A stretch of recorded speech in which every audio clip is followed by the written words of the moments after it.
Nkosi Simakathe ngelelela usiqhube ohlele ukuthi sibe ngiko kuze kuthini igama la Jesu lo ngumelusi lomuhle lo sibita ngamunye ngeligama lokungeke kube khona lo ngasihlwitha esandleni sakhe aqhubeke ahlale atinte etimpilweni tethu manje nanini amen. Bangcwele sesifundzile safunza tindzaba letimnanzi siqale ngeMahubo 105 verse 1 to 22 seta ku Exodus chapter 40 verse 18 to 38 saze saqina ngaLuke chapter 7 verse 18 to 35.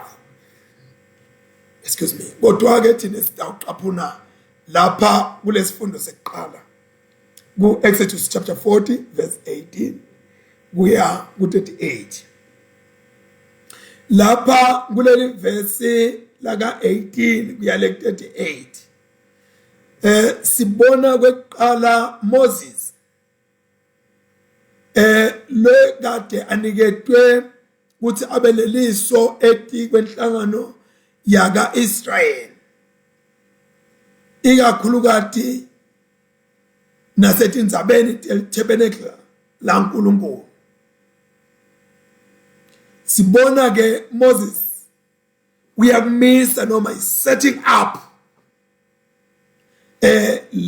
lawo mabots la tawasebenzisa ukavarisha le tabernacle la uNkulunkulu alibeke enzaweni lefanele futhi kube nemakhetini la litawuvalelwa khona.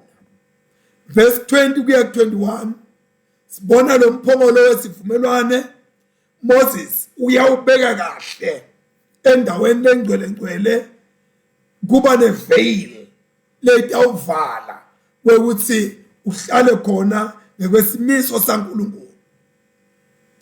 Ku verse 22 kuya 23 sibona lapho kunesinkwa the showbread sitafula la khona liyabekwa siyabekwa nalesinkwa lapho sisendaweni lengcwele so lokuya set up njalo kuya set up utawubona la siya khona wena. Ku verse 24 kuya 25 sibona ngathini le tinsi tesibane tekhanyisa nanato tiyabekwa lapha ya endaweni lengcwele ngelusiko le Moses atshelwe ngalo uSimakathe. Ku verse 26 kuya 27 sibona lapho le altar leligolide la kushiselwa khona impepho enzaweni lengcwele nalo liyabekwa ngesiko lwakhona. Siyabona ke lapha sekhengwa khona something lengayibithe ukuthi is a screen like la ekungeneni na uyongena kulendzawo lengcwele accessile curtain manje the into lelula nyana nje but lokhu bona sengathi into le thick nyana le ungakuhlanganisa emakamera noma bang 6 noma bang 6 ngala kuthi akakudonsa kudabuke ekhathi kumbe ngacishe kudabuke lawo makamera la shot lento lena yayinto yayingasiyo lelula kangako yayiqinile ngiyabekisa. Ku verse 29 sibona khona le altar lelakhiwe ngelithusi bros lelakhiwe ngelithusi leni kumbe sitakubona lokho ngiyafuna ukuchaza kodwa kanyalo asengeke ngendlulu. Buthi ku verse 30 kuya 32 sibona umgezelo la kutowashigezwa khona tandla netinyawo kubekwa lapha ya uma abantu batoya kuyokwenda inkonzo ealtarini la uNkulunkulu kubekiwe lapha in between kwekuthi ungakafiki lapha ya endaweni engcwele funa kube sekukhona into loyentile wena. So ke siyakubuka ke lokho bazalwane, siyangena manje kuko sike sithi kungena deep nyana kancane. So lendlela letinto tihlelembiswe ngayo la kwakusekuthenini ikakhulu kwathi ba priest nabatawuya kuyokwenza umsebenzi kaNkulunkulu kunalendzawo la khona kubekwe khona lomgezelo, kufuna ukuthi bafike bende khona lusiko lokuhlambuluka lokuthi hlanta. Lokusho ukuthi angeke wende umsebenzi kaNkulunkulu wena njengempriest ungakahlanteki, ufuna ukuthi qala uthi hlante. Lokhu ke kwakulusiko laba kwekuthi kufanele ukuthi batende kanjalo. Kodwa na ke siyathi ukuthi wonke umuntu lotawukuma phambi kwaNkulunkulu akhonte uNkulunkulu ende umsebenzi kaNkulunkulu kufanele ukuthi amkhonte ngetandla letihlantekile. Siyafunda lokho encwadini yeMahubo nakathi ngubani lo yakhuphuka aqabe umuntu wakhe endlini entabeni yasemakatha, uthi ngilolo netandla letihlantekile nenhlitiyo leteliqaba. Lana ke kuba uthi wawugeza letandla ugeze tinyawo. Jesu siyambona lapha yana encwadini yaJohana chapter 13 nangaphosisi ageza tinyawo tebafundzi bakhe. Lokusho ukuthi ukugezwa kwetinyawo kumqokwa. Tinyawo they are very significant emsebenzini waNkulunkulu ngoba ngito lesihamba ngato kuyokwenda umsebenzi waNkulunkulu. Tike lapha njengoba uNkulunkulu okanye simakathe bekamyalile Moses, uyabona kusukela chapter 36 kuya chapter 40 wa Exodus avela lamagama emahlandla lalishumi nemfica 19 times la khona njengoba simakathe bekamyalile, njengoba simakathe bekamyalile Moses, njengoba simakathe bekamyalile Moses. Lokhu ke kusho kuthoba nekulalela nekwenta njengoba uNkulunkulu ashilo. Lana ke kuyavela ukuthi Moses wathoba walalela ngaloku kuphelele kwenta lokho uNkulunkulu bekamyale ngako, waphinde wenta kona ngqo, wangenta eceleni wenta kona ngqo. Kwaba ngiko lokho uNkulunkulu bese lokho amyala ambita athi akakwente ngaleyo ndlela. Uyabona ngingakuthanzi lokho ukuthi umuntu nakanta indvo yaNkulunkulu ayabekete ente nje aendlula ngetubane, ente nje angatiniki isikhathi. Uyabona uma ngabe uyokwenda into yaNkulunkulu noma ngabe uyahlabela usekwayeni, practice, give yourself time and practice. Noma ngabe uyothandaza, give yourself time to read the word so that your prayer will be informed by the word of God. So lapha siyabona ukuthi kwenteka tinto njengoba simakathe abemyalile Moses. And le tinto tibheke mangabe sitente ngepattern lesisuke sembulelwe sinikwe yona. uNkulunkulu ungembulele ukuthi lento yakhe angiyente ngalendlela. Ngicela ukuthi ngikufunze lokho lapha encwadini ebhalelwa libandla noma bazalwane bethu beMahebheru. Yes, uMahebheru chapter 8. Quickly, I'm reading chapter 8 verse 5.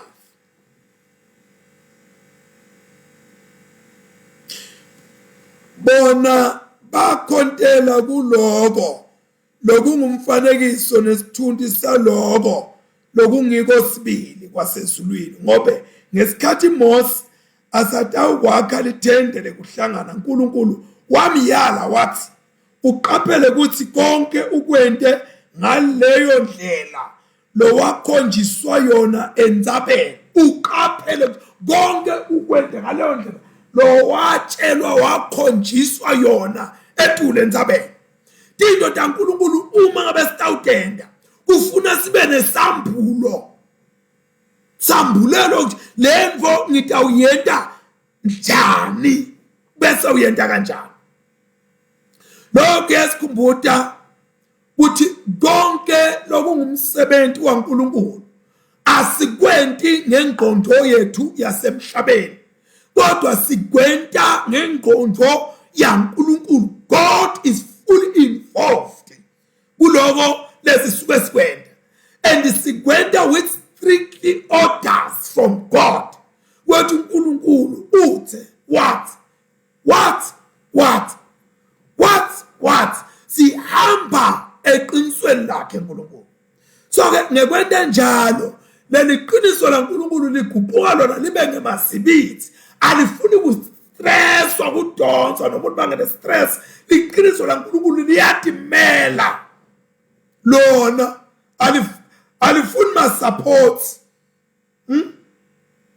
Kodwa nake silingo lesihlala sikhona kithi sibantu sihlala njalo sifuna ku-improve into taNkulunkulu noma luhlelo lwaNkulunkulu ubese ufuna kuluncikisa ukubambabambisa kulusekela ngengonjwana yakho. Abe uNkulunkulu ayibheke kahle into yakhe ufuna yenteke kanjani. So kumqoka ukuthi simlalele uNkulunkulu. Uyathi namdabethu uyalalelwa umoyana tulanya uyalalelwa umoya. Ufuna ube nesigaba lakhona uthi speak Lord, your servant is listening. Sasibuka ke lelingaphandle lalendzawo uthi lona lalisethape kanjani. Lapha siyafunda ukuthi Moses waqeda ngalobeka kwenta lesenkubalile kusukela ku verse 18 kwathi ubeka tende ubeka imphongolo kuphi ubeka sibane kuphi ubeka sinkwase showbread ubeka kuphi sitsha sempepo konke lokho sewuqedile sodwa kwenta ke lingaphandle lale holy of holies. Uma ngabe konke sekuhlanganisiwe kwapheleliswa kwase kunesithombe sekukhomba lizulu emhlabeni. Lento bentu waMose yayikhomba into tangale la emhlabeni. Moses sekalalele wathatha konke kuqondiswa nguNkulunkulu ukuthi into kufanele ukuthi atente kanjani, ukhonjiswa kanjani, pattern kufuna ukuthi ibe kanjani. Lokho ke kufanele kungasimangalisi mase sifunda iBhayibheli sithi siyalifunda lisilikande iBhayibheli linetinto ama-elements thitene lekade okhuluma ngelizulu. Sithi masifunda leBhayibheli singalingathi lizulu kulibona emibhalweni lengcwele, sivele simbone uNkulunkulu aportrayeka noma simbone uNkulunkulu akhazeka kule mibhalo ukuthi ungubani uNkulunkulu. Sisafunda nje iBhayibheli lisithathe lisithumbeletize liyosifake emazulwini.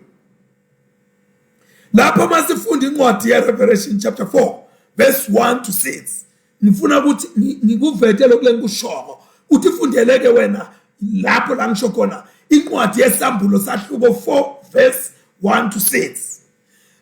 Ukhuluma ngemphongolo wesivumelwano. Lo mphongolo wesivumelwano lezulwini uvela njenge throne of God. Lokho ukuthi kulo mphongolo wesivumelwano la ngethulu kulesivalo kwakuba ne-seat of mercy. La khona uNkulunkulu atohlala khona. uNkulunkulu uhlala ethi kwalo mphongolo wesivumelwano. Uhlala ethi sivumelwane sakhe uNkulunkulu uhleti eti kwaso. Kunene tinti tesibane letivetwako lapha ya. Kunalo mgezelo lovelako kule ncwadi sample. Lokho kusiportraya emazulwini. Ukuthi akekho loyo mbona uNkulunkulu lo ngakahlanteki. Mawuke wambona ungakahlanteki kusho lokho kukhala lokugedletela kwamathini. Masifunda incwadi siqhubeka kuye Revelation chapter 8 verse 2 to 4. Sambulo 8 2 kuya 4. Lapho sivetelwa lakhona sibona le-altar lempepho yaNkulunkulu leyisemazulwini. Kuleliphunga lelimnandi, that sweet aroma ebukhoneni baNkulunkulu. Uma ngabe sike safika sahlala naNkulunkulu sitawuliva leliphunga lelimnandi silihosha ebukhoneni bakhe. Uma sifunda incwadi ya-Isaiah chapter 6 verse 1 kuya 7. Lapho sibona le structure sale tabernacle laNkulunkulu selivela njengelitempeli. Le Isaiah aqhaza ukuthi wabona etempelini laNkulunkulu, wabona umsila wengubo yakhe esimakathe ugqwalise etempeli. Wabona amakherubi noma amaserafi makherubi andiza litimpiko letimbili timbonye amehlo, letimbili timbonye tinyawo, letimbili tindiza. Wabona etempelini uthi umsindo wabo nemasondo akhona kwanyakata tinsika tetempeli. Uthi Isaiah kwakukhona leli altar lapha ya la kunemalahle lavuthako leya lelinye lama altar la maserafi lafike lathatha khona lilahle lelivuthako lato libeka emlonyeni etinzibeni Isaiah. Why the present altar? Why the altar lethusi? Kungoba le altar lethusi liyakhona kukumela nekukubamba lokushisa lokubaselwethi kwalo lingeke lancibilika lona ngoba lamalahle kufuna hlale avutha njalo. Uma ngabe uqoba le altar laNkulunkulu ubita kwayo ukuthi ube ngile bronze. Jesus is our bronze altar. Ngoba mulakhona uhlala khona kuvutha umlilo wekushisa bonke bubi wekwenta umhlatshelo wekubonga. Sibeka kuJesu kushe.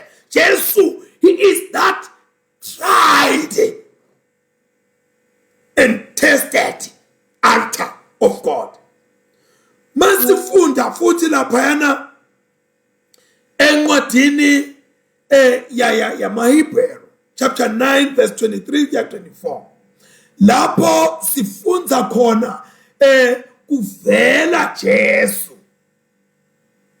Usitshela ngaJesu ukuthi emva kwesiphambano wangena endaweni engcwelengcwele aphethe yakhe ingadi. Angasaphathanga ingadi yetulwana. Wangena ezinzulwini. Wangena Jesu aphethe yakhe. uNkulunkulu wathi nakabona lengadi yakhe leya irepresenta thine kuhlantwa kwethu. Kwasesihlantwa singena ngayo lengadi yaJesu. Lokhu bekwentiwa abapriest kwakudlala nje nathini. Kwakudlala lokuthite but kukhomba ukuthi kukhona lokungcono lokutako akusiyungena tingadi tetimbuti. Ungabona namuhla uma ngabe siyawukwenta lenkonzo sithatha liwayini njengoba kuthi Jesu wathatha liwayini walibusisa, hayi ijuice, hayi amahewu, hayi konke lokho, but he took wine and blessed it and said, this is my blood of the new covenant. Wathatha yakhe ingadi Jesu wayime ngoba liwayini bekungiyona into oyisebenta and wakungiyona into bebamdumisa ngayo uNkulunkulu. So ke bazalwane kumqokwa lokuthi simdumise uNkulunkulu ngalendlela le Jesu sekasinike yona. Sasenda ke into yabo incarceration ukuthi hawu thina sima Africa sesiyakwenza ngemqombothi ngoba thina kwethu traditionally sinemqombothi thina siyakwenza ngemahewu. Angathi ke labenda ngebo grape juice kwekuthi ebo grape juice base Africa yini noma bakuphi ngingete ngayikeka leyo lapha nyana ngoba ingasusa lenye topic. Kodwa Jesus as a Jew, he used what was relevant to the Jewish people, and that was the wine. Jesus says this wine represent my blood. Tinege anga noma the France ngene nemqombothini ngoba sithi ha lo kwemajuda lo kuphike kwemaswati. Jesu sema yena. Sibona inkathimlo yaNkulunkulu lale tabernacle nyalo ulo 34 na 35. Inkazimulo yaNkulunkulu igqwalisa le tabernacle lenzawo yekuhlangana.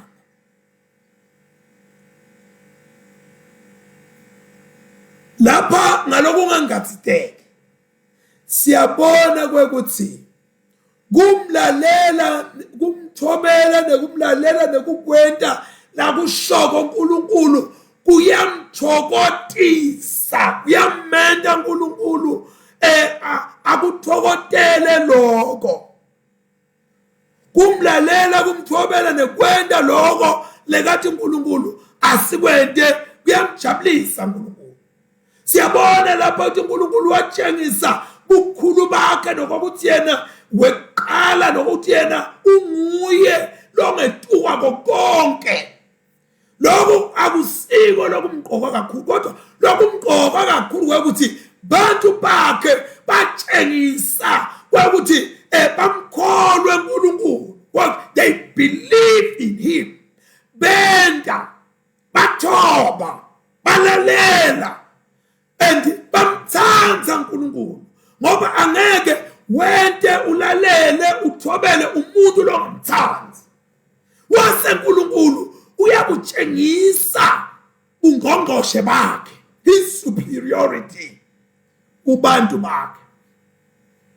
Lo siyabona ukuthi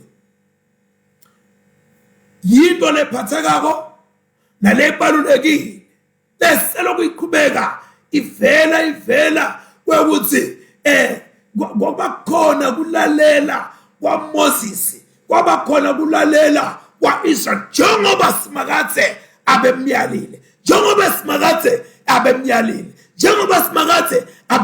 nje from that chapter 36 to 40 Exodus ku appearisha 19 times.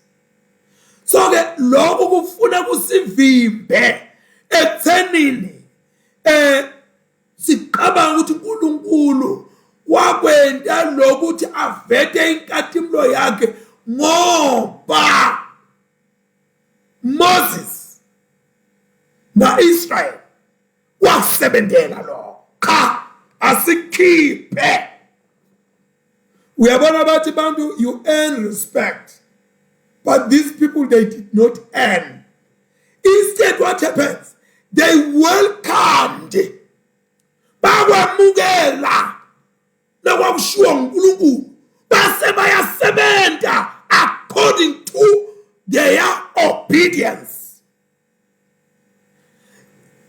Angicacise into ukuthi sisebentela uNkulunkulu sisebentela lizulu funa sisebentela lizulu out lento le is theology is not in the theology. Akukho emlayetweni waNkulunkulu akasetshenziswa uNkulunkulu. uNkulunkulu uyakusebenzisa njengoba abeshilo, njengoba bemyalile, njengoba ashito, njengoba myalile. Uma ngabe uNkulunkulu angiyala akhuluma nami bese ngiyenta, ngisuke ngingamsebenteli, ngisuke ngisetshenziswa nguye, ngisebentela yena.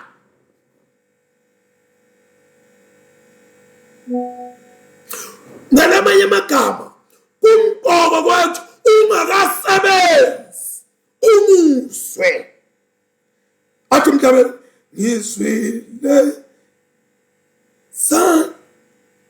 ngizwile ngizwile izwi lakhe lingibiza, ngizwile angithinta, impilo yami ayisoze ifana. Yabona lokho ngingakhona ukuhlabela kuyangihlupha, ngabe sengihlabele nyalo nengingakhona kwathi emagama ethi inkomo. So kufuna ukuthi before you do anything, even starting a praise and worship song or playing the lyrics to the pianist, or noma kwendekani umuntu akati kahle kamhlophe qa wekuthi fanele ethi kweqala ngizwe izwi lakhe. Uthi teni uNkulunkulu, because I don't end here, but I welcome what God says and I do. Uyabona ke lapha kungumgogodla noma kuyinsika lengapheli yaphakade lokuthi uNkulunkulu uyakhuluma sente. We don't earn our rescue. Asisebentele kuhlenga kwethu siphume etonweni. Futhi uNkulunkulu akasithandi kakhulu ngoba sesimlalele. Usithanda sito. John 3:16. For God so loved the world that he gave his only begotten Son, so that whosoever believeth in him shall not perish but have eternal life. Uyabona kambe manje lento kuthi wonke lokholwa nguye angabhubhi kodwa abe nekuphila lokuphakade. Uma ngabe sikubuka lokho singasho ukuthi ngalokho ungaphikiseki again.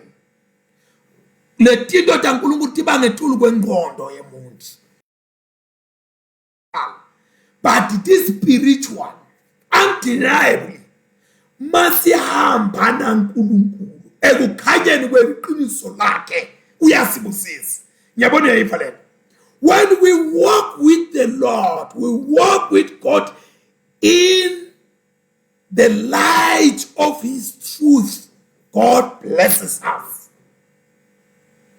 I beg kahle Proverbs chapter 3 verse 5 and 6. Uthi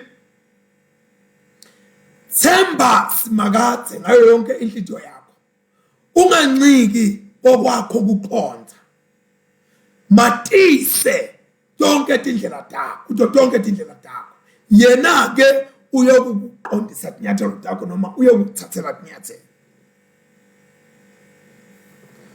Moses naseka kwentile konke lo akabanga sakhona ukungena ngoba inkazimulo yaNkulunkulu was just so heavy lapha ya.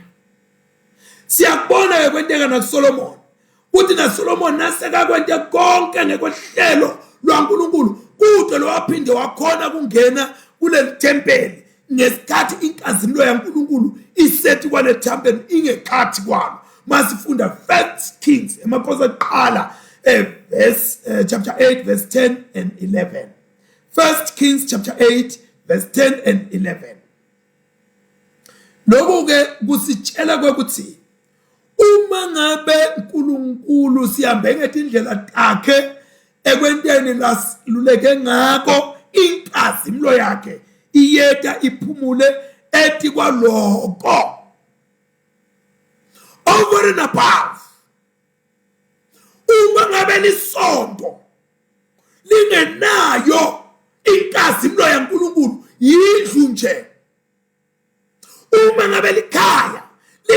nayo inkazimulo yaNkulunkulu likhaya nje. Uma ngabe kumbe noma kunalithende lapha ekhaya hayi lapha ngilapho sihle sihlangana khona sithandazela khona, uma bengekho inkazimulo yaNkulunkulu lithende nje. Uyabona into leyenda ukuthi empilweni yakho kube nemehluko bukhona baNkulunkulu. Into yakho loyentako ayibe nebukhona baNkulunkulu. Ungabulaleki mahala. Ngidawo emaphetheleni siyabona inkazimulo yaNkulunkulu ihleli ethi kwaIsrayeli emini njengensika yemlilo. The very same cloud of njengensika yelifu lebalethela umthundi.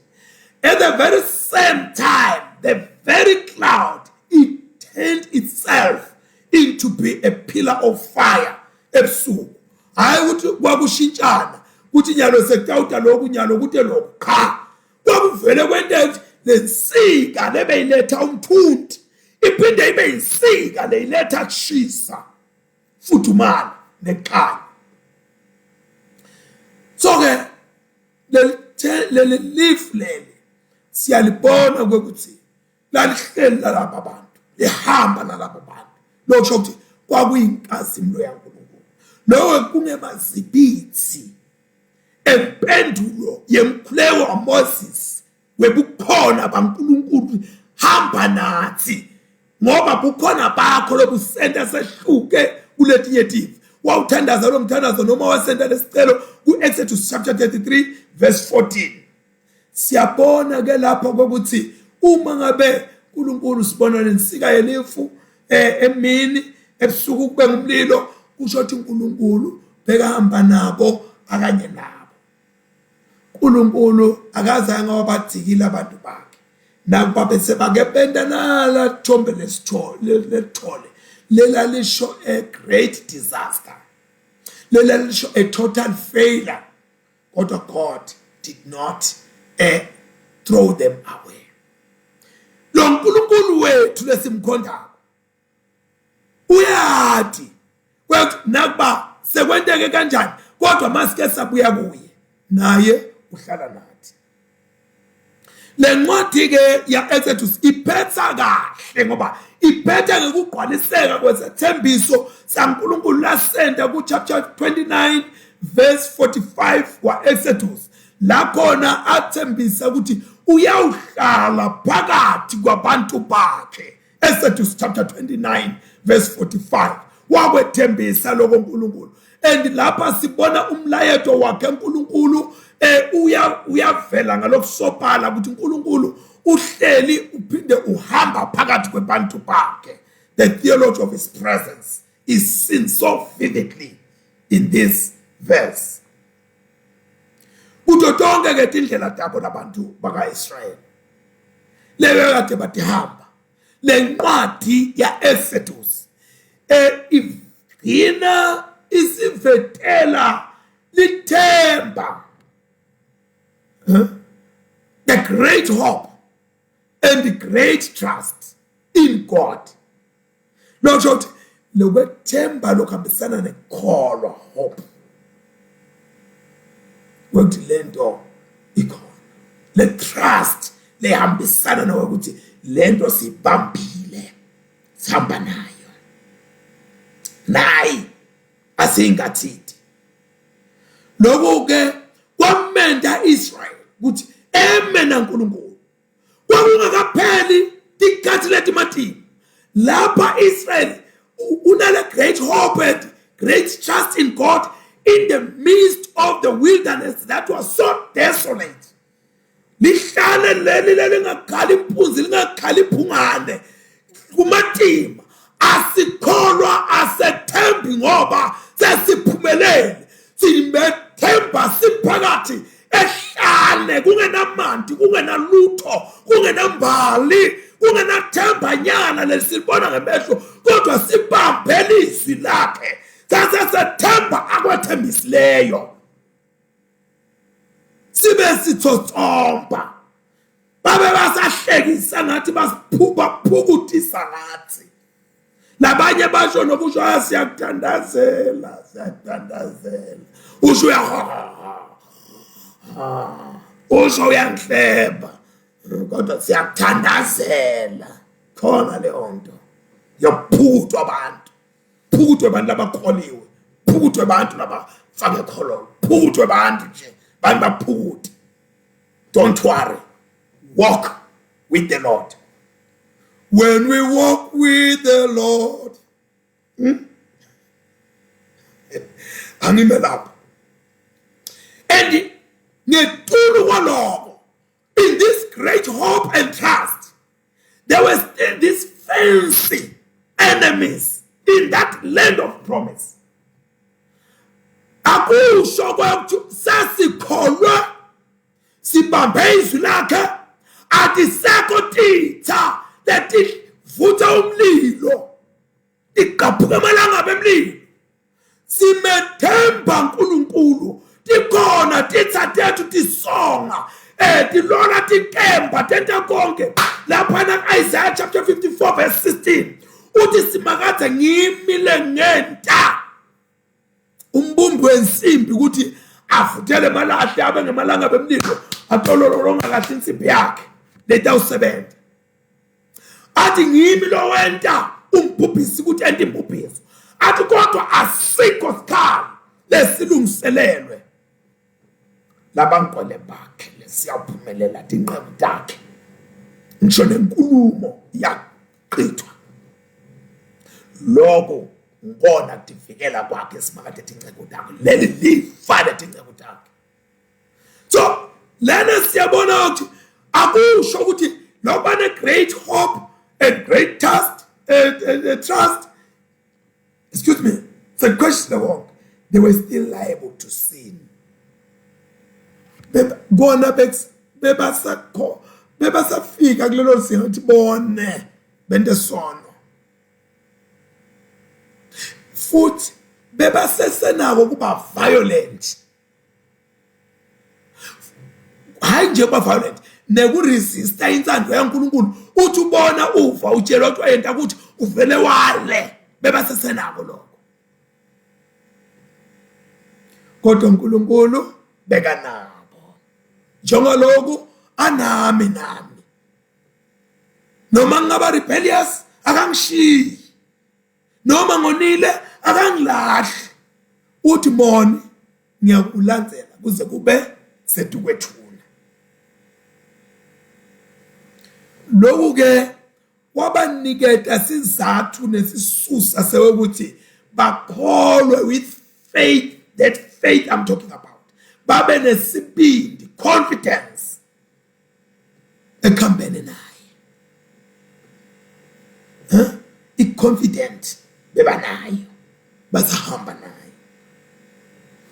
Uma ngabe ke sikhuluma ngendlela as I conclude sisuke sikhuluma ngekufika akusiyo indlela ungakafiki la uyakhona. We talk of arrival. At Philippians chapter 1 verse 6, lowo loqale umsebenzi wensindiso empilweni yami empilweni yakho uyawufeza lo msebenzi ngeke yeke angakafiki emaphethelweni. May God bless us as we walk with the Lord, rebellious as we are, sinful as we are. May God always look unto us. May we always wash ourselves in that basin. Sitigeze sihlambulule each and every time. Masizilungiselele uJesu uyabuya masinyane. Akangafiki Jesu akukhande ungqolile. Akangafiki Jesu akukhande kungamanyala lo wentako. Ufihlele abantu abeNkulunkulu abona. Let us pray. God Almighty, our Heavenly Father, once again, dear Lord, we thank you for this moment. We thank you for your word. We thank you for the encounter. We thank you, Lord, that you continue to speak to us. Babe wethu lona amandla onke. Sibusiseke Nkosi, uqhubeke nekusilwela kuko konke Nkosi wale netimpilo tethu kulomubi. Lohlala njalo ahlongota kwenta into letimbe timpilweni tethu. Siyatithandazela uNkulunkulu wethu, sivikele, usibiyele, usiphumelelise Nkosi ekwenteni inzando yakho kuze kuthi Nkosi lidunyiswe libhathado lakho ligama Kristu leli phezu kwamagama onke ngameni laNkulunkulu Yise neNdodana naMoya Oyingcwele. Amen. May we continue to bless others by sharing this message and by encouraging them. Bangathi nabathi awu sengabasoni mina ngabanjani ndihlala njalo kodwa ubatshele ukuthi uyakuthanda Jesu. Wosa kuJesu. Come to Jesus. Be blessed. Amen and amen.